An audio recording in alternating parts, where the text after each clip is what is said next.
one game away. Blow up. We're playing for something, man. We're playing for something. It's gotta mean something to you. It gotta mean something. Everything you got. Everything you got. Let's finish this. Do it, fellas. Let's go. Let's do it, fellas. Finish 2-3. 1, 2, 3. Finish. You view this season as a failure? Oh my God. Okay, because I'm not that up. You asked me the same question last year, Eric. Okay. Do you get the promotion every year on your job? No, right? So every year you work is a failure. Yes or no? No. Every year you work towards something, towards a goal, right? Which is to get a promotion, to be able to take care of your family, to be able, I don't know, provide the house for them or take care of your parents. You work towards a goal. It's not a failure. It's steps to success. You ready to make history? Come on now. Yeah. You know, there's these two words. And when I say them, people get goosebumps because they know what happens next. So without further ado, free smoke. Look, scared cause I'm drowning in silence with bad thoughts. These days I don't have nothing to say, man, the bag talks. I put in headphones on my driver. Pull up to the spot and give a good dick and Godiva. I can't lie, I'm uninspired.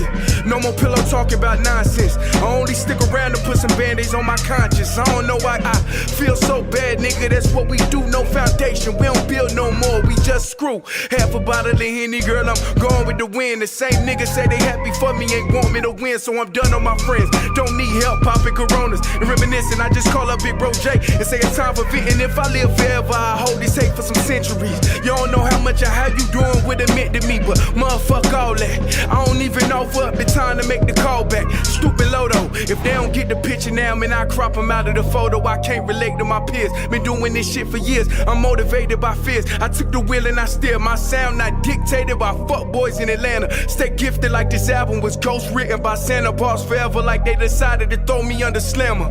Every song's a hit like they picture me underhanders. I could drop a million songs, but they never gon' understand us. Soapbox sermons for niggas never giving chances. Fight our whole lives to get these weak ass advances. Work twice as hard for the shit that they getting handed. And this ain't even nothing we chose, nigga, we branded. Still can't tell why all of these niggas mad at me. I'm trying to get 100 so I can put my team on salary. Give it all to the art, man, I turn my life to a gallery. Man, damn, what a fucked up masterpiece. 1,100 shots and I swear, man, I felt them all. If we ain't even good on our block, man, who can we call? Pre-decline state of mind, we broke crabs in the barrel. Got us fighting our folk, man, this shit just a life of peril. The 0-2 to Turner, and he throws this one deep left field. Trey Turner, grand slam, home run on an 0-2 pitch. The United States takes a 9-7 lead.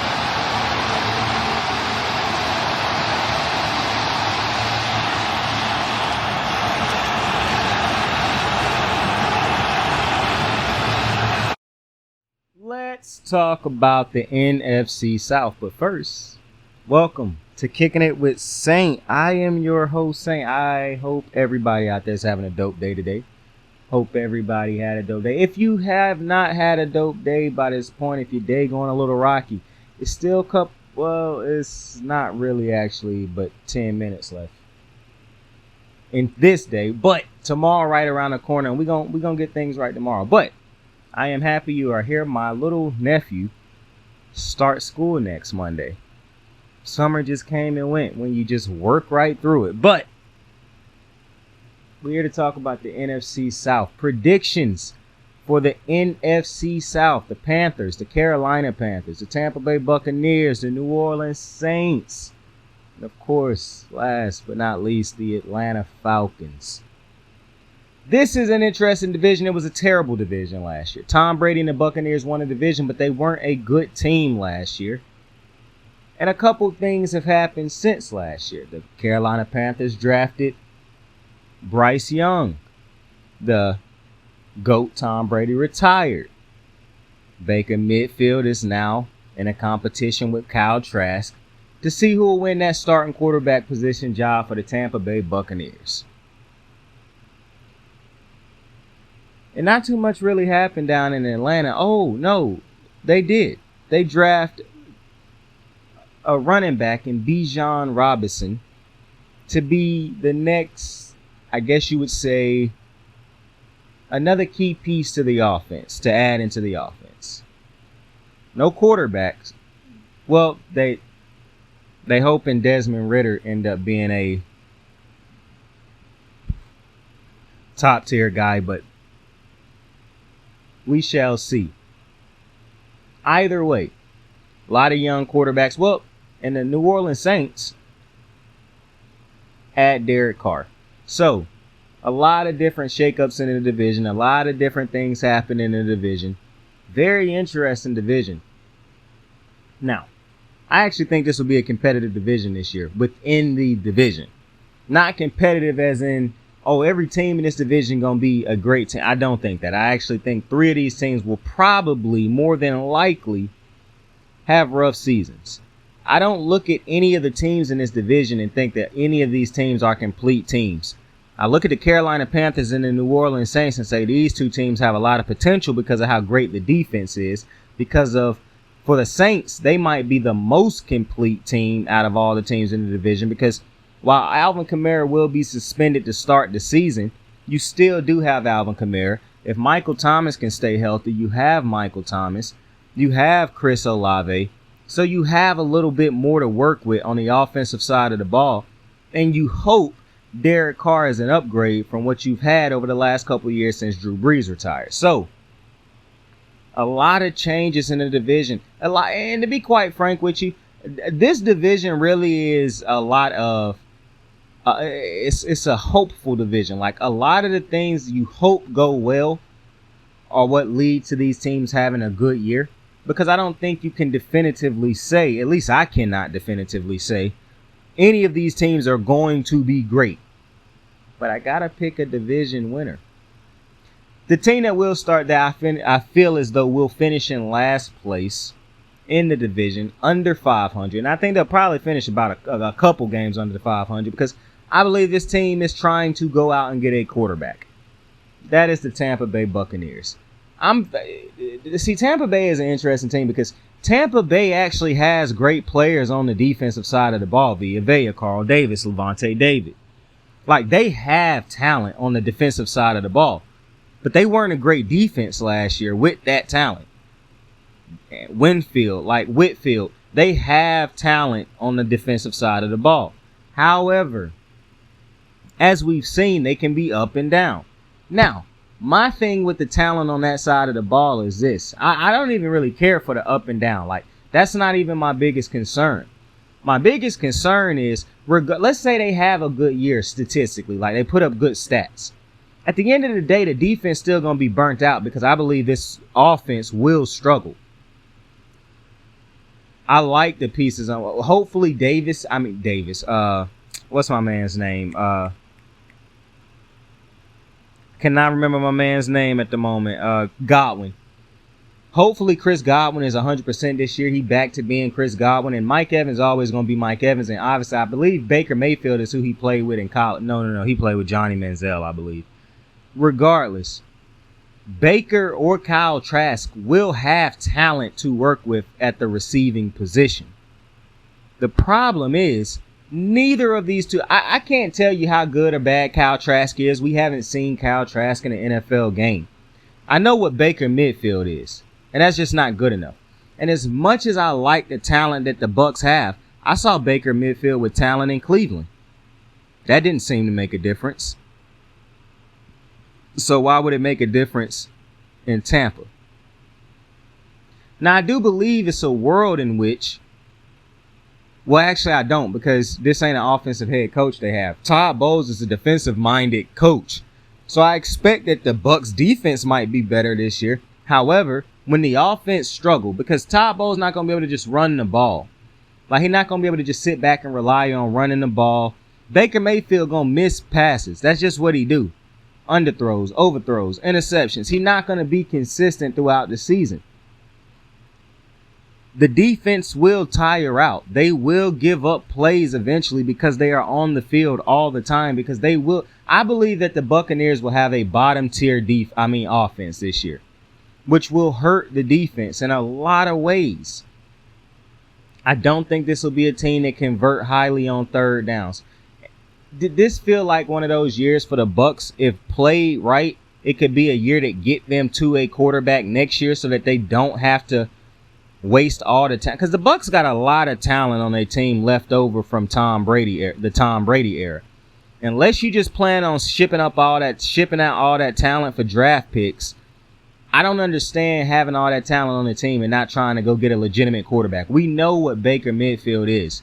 We might not know what Kyle Trask is, but it's hard for me to believe Kyle Trask will be sitting on the bench this long if he wasn't, or that he would be in a competition with Baker if he wasn't the next top tier, generational quarterback. So if you're the Buccaneers, finishing in last place really is not that bad. The only problem with finishing in last place would be if you barely finish in last place, or if you a competitive last place team.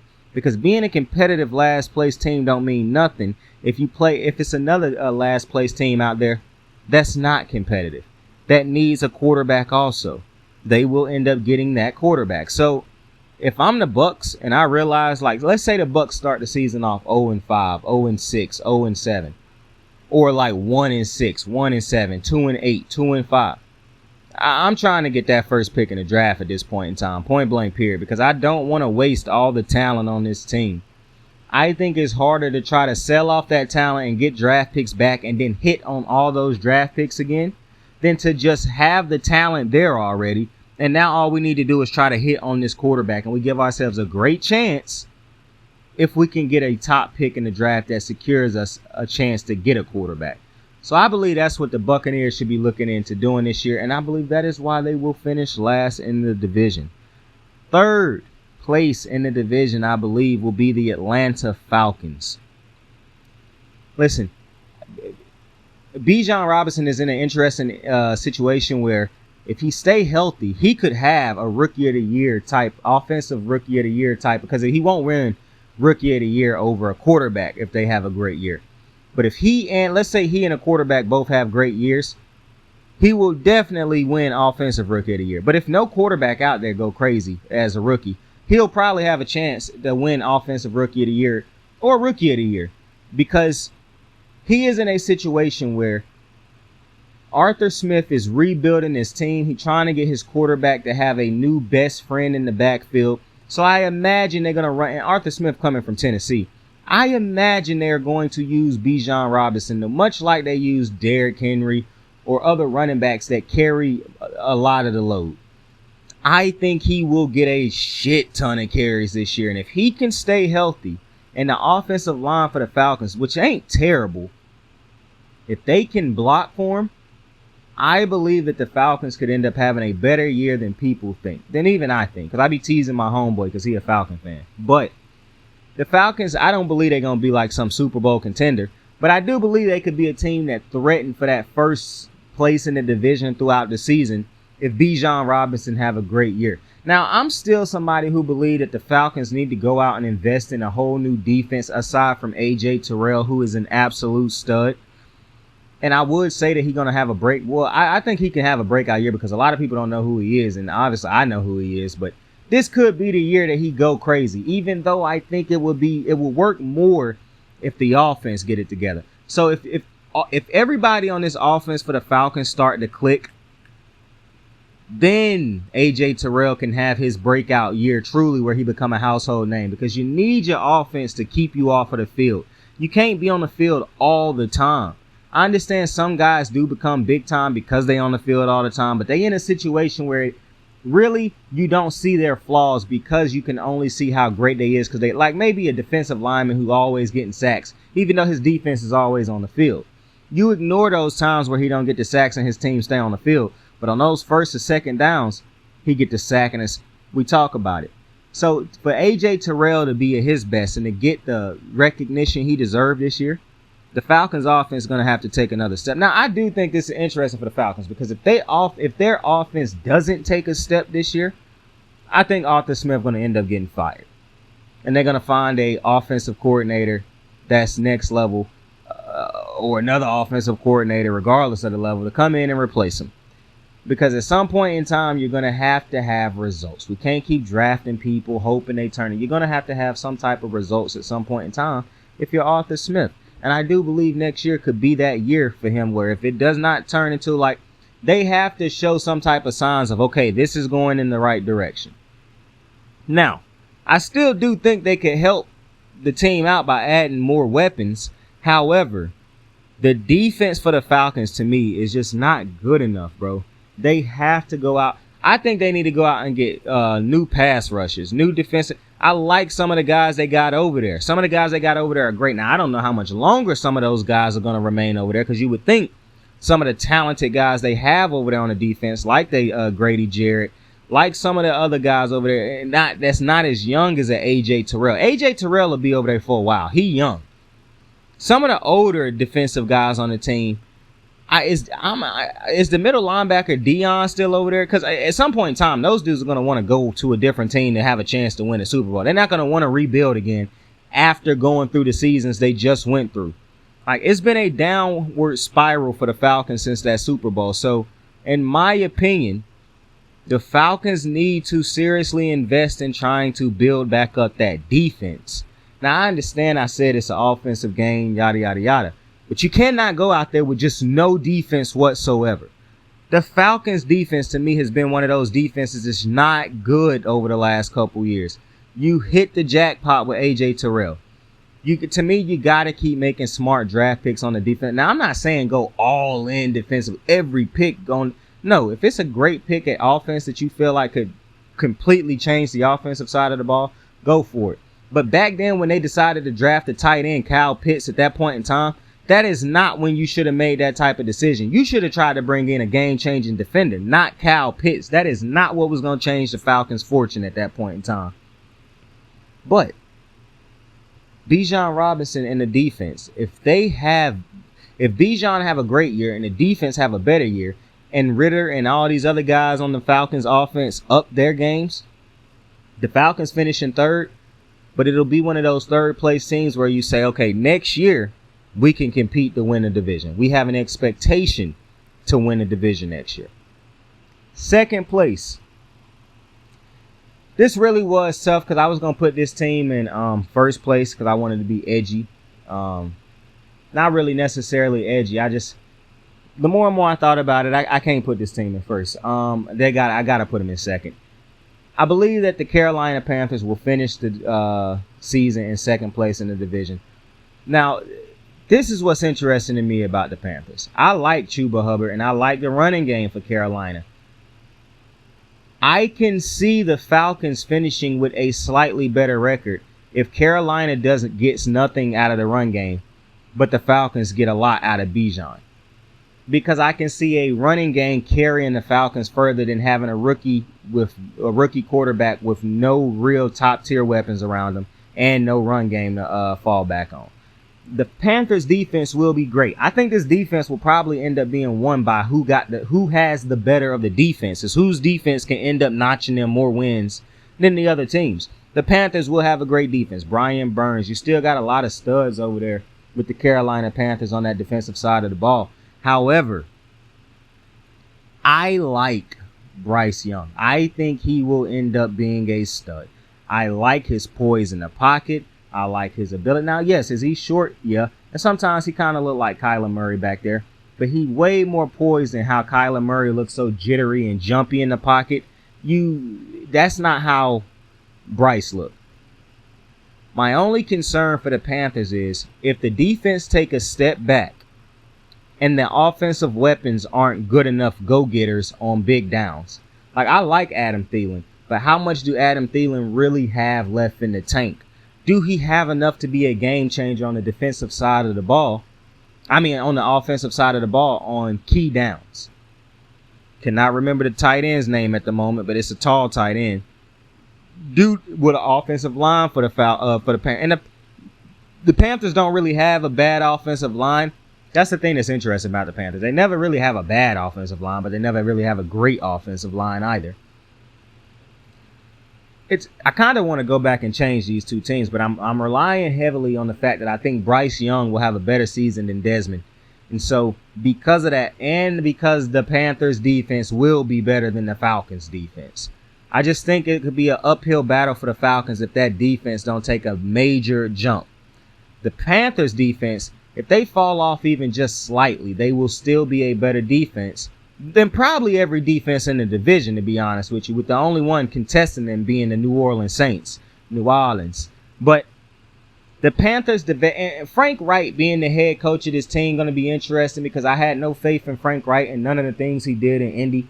And people gave him excuse after excuse after excuse after excuse. But he landed on his feet. Imagine that.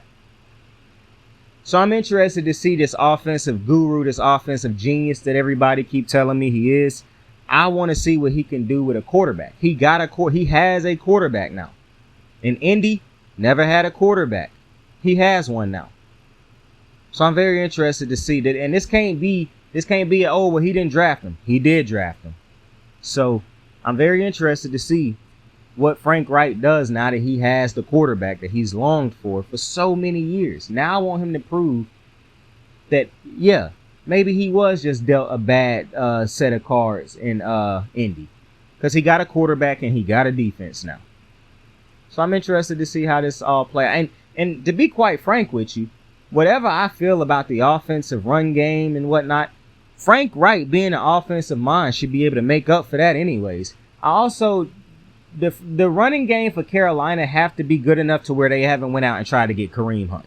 Because Kareem Hunt, don't be fooled by the fact that he out there trying to seek a contract. Kareem Hunt is a great running back. And he is going to be a game changer if he stay healthy and is given the touches for the next team he played for. Speaking of running backs, take a quick little break from mentioning the division because we know who I got number one. Ezekiel Elliott has signed a 1-year, $6 million deal with the New England Patriots. Dalvin Cook has signed a 1-year deal, I believe it is. I don't remember how much money it was for. To become a part of the New York Jets. So the expectations for the New York Jets continue to rise. They just continue to rise. And for the Patriots, I'm interested in this Zeke pick because you have Damian Harris there, who is a good running back, maybe even a great running back. I'm interested to see what Zeke add to the New England Patriots. I would have much rather preferred to see Zeke end up with a team I would have wanted to see him as possibly go to maybe the Texans. And I know they got Dameon Pierce, who I'm going to talk about more in a future video. I understand they have him, but he didn't go for 1,000 last year, for one. Two, he still is in his second year, so I think it would be great to have an Ezekiel Elliott to play behind him. He can't have a fear that Zeke finna take his job, especially on a 1-year deal.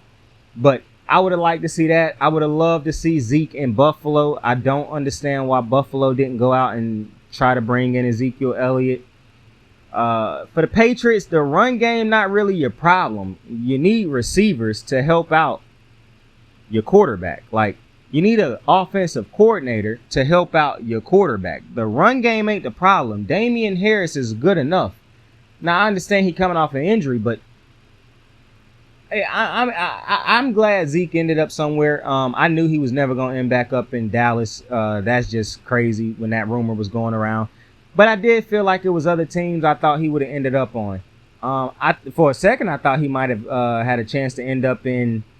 It would have been so interesting seeing him play behind Christian McCaffrey. Now, maybe he didn't want to ever play behind a running back making that type of money or something like that. But it would have been interesting to have the Christian McCaffrey type of running back and then be able to switch that up with the Zeke type of running back. But it's definitely other teams I thought he would have been better for. I just don't really like seeing him with, New England, because I don't think New England have a chance to truly compete for a championship this year. I don't even think New England going to really have a chance to compete for their own division this year, but we'll get to that when we get to that division. But nonetheless, I'm happy for both guys for getting paid and finding a new opportunity. I'm happy for it. Still a bit confused on Dalvin Cook being released from the Vikings, coming off of a good year, but, whatever.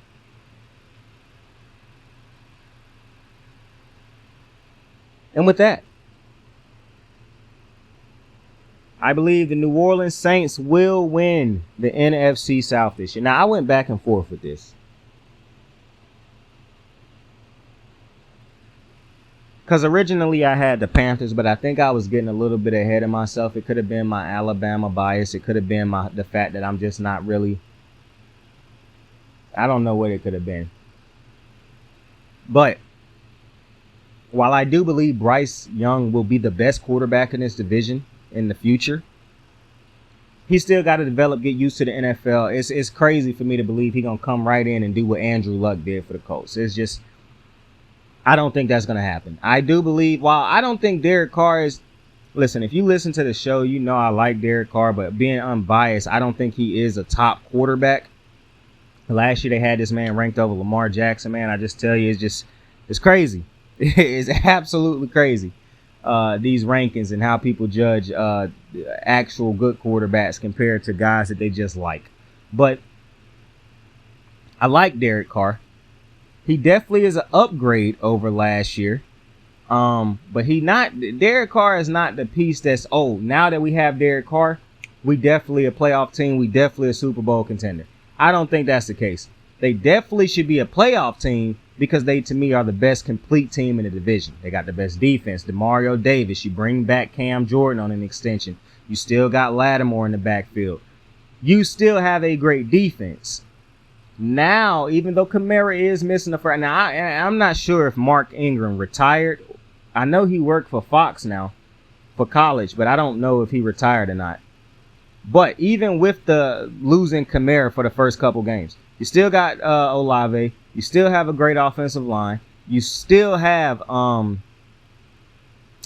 what's my guy who came back now?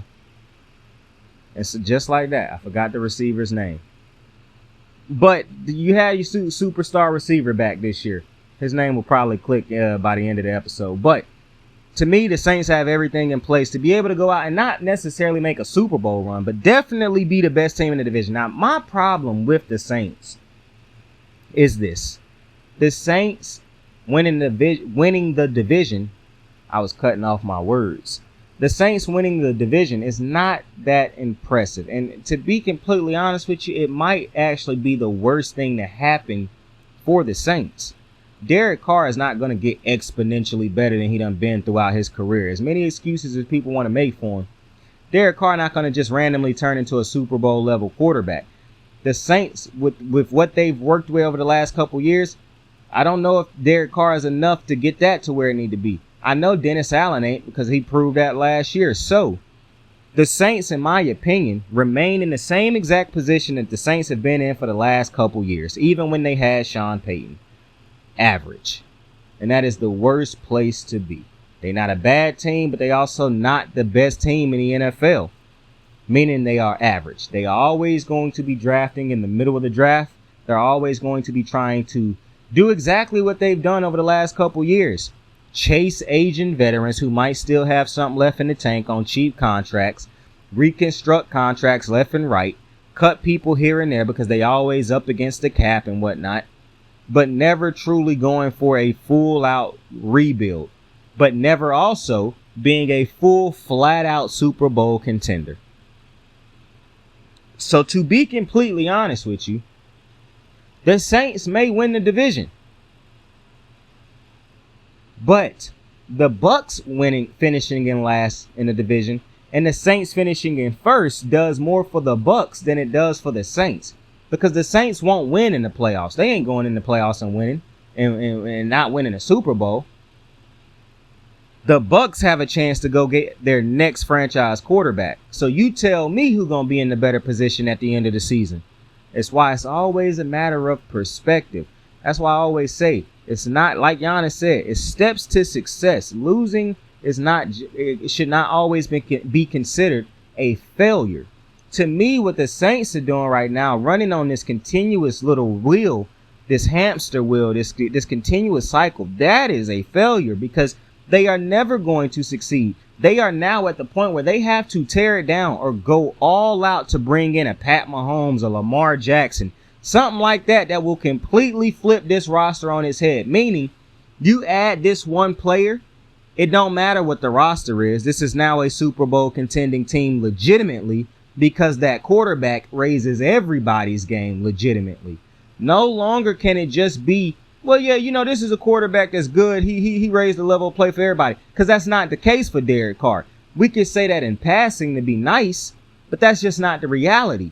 Which is why the Saints finishing first in the division really does not get them anywhere. All it ensures is that they won't get a top pick in the draft unless the entire division have a bad year.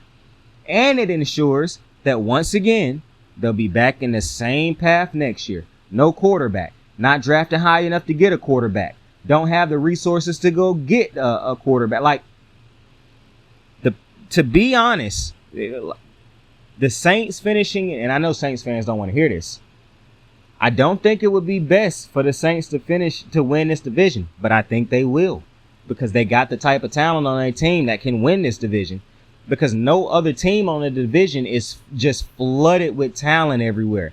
Yeah, the Bucks might have a lot of talent on both sides of the ball also, but they don't have the talent in the most important position, and they still lack in other positions.